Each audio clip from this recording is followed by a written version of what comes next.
Yung gigil ka sa sarili mo kasi 6 days kang hindi nakapag-open ng ML tapos pag-open ko mga doy may lumot na yung pakito ko nonsa naman ni mga doy oy.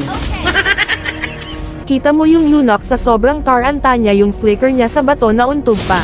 Natakot ata siya bakit may lumot siyang nakita. Dito nag-emote pa yung Onggoy kasi natodas niya yung Predator ang hindi niya alam yung pakay ko isama ko siya sa kasama ko. Pati yung emote niya bigla ring nawala siguro nahiya yon. Tinabihan ko yung Predator umalis na siya kaso huli na ang lahat kasi yung Predator naka-recall na. Nagulat ako dito bakit yung Lunox nawala na lang agad dito sayang hindi ko inabotan. Gawan na sa turtle dito kaya tamang march siya lang ako tapos may nakita akong anino na pabagsak kaya sidestep tayo. Kending-kending lang muna ako kasi ang balak ko yung turtle na ito yun talaga ang plano ko. Bakit mo ako sinaktan turtle lang naman talaga gusto ko? Kung yun talaga ang gusto mo pagbibigyan kita sa gusto mo sana nagustuhan mo yung binigay ko. Buhay pa pala itong gautot na ito sa Marius in tawon ka doy oy gahiman good ka kaayo kaya walang nagkagusto sayo. Tapos yung kalasag nagtangkapang kagatin ako in your dreams doy oy. Nabihan ko na mga kasamahan ko push naman sila kasi yung Onggoy pas-pas ka yung mag-push. Baka magulat na lang tayo yung mga tore natin makakalbo na.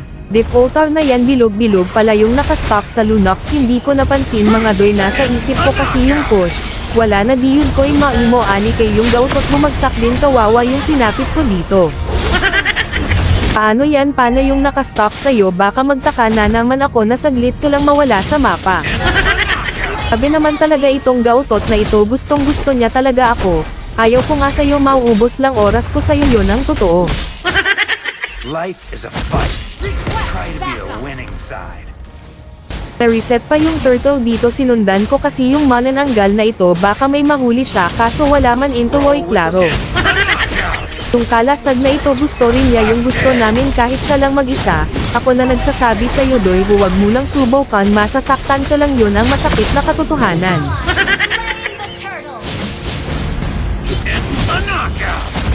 Tinabihan ko na kaagad yung Predator na attack na kasi andito lang ako para suportahan siya, kanina pa kasi nalamog yung Predator sa Onggoy na ito looy in tawon kayo. Dito parang gusto kong tumawa o maawa sa manananggal na ito, paano ba naman kasi nagset siya sa loob pa ng tore ng kalaban pagka mangkas man kayo ni mo doy oy. Nita ka, maluoy in tawon taani.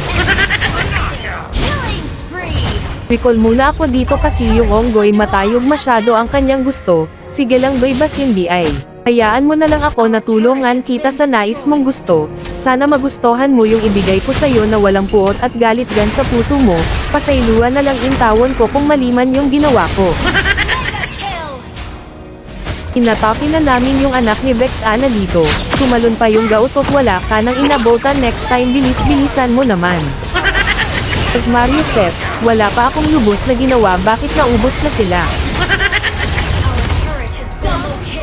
Dito lubos akong napaisip kahit wala naman talaga ako nun, bakit malakas ako, kaya pumasok agad sa isip ko kayo at bago ang lang naman kinain ko kanina, alam ko na mga doy yun pala ang sekreto, kaya bago kayo maglaro kain din kayo ng ganon bas hindi ay. Maraming salamat sa inyong oras at tatapusin niyo pa. O wala pa nakasubscribe ayaw naghulat na sabihan pa kita.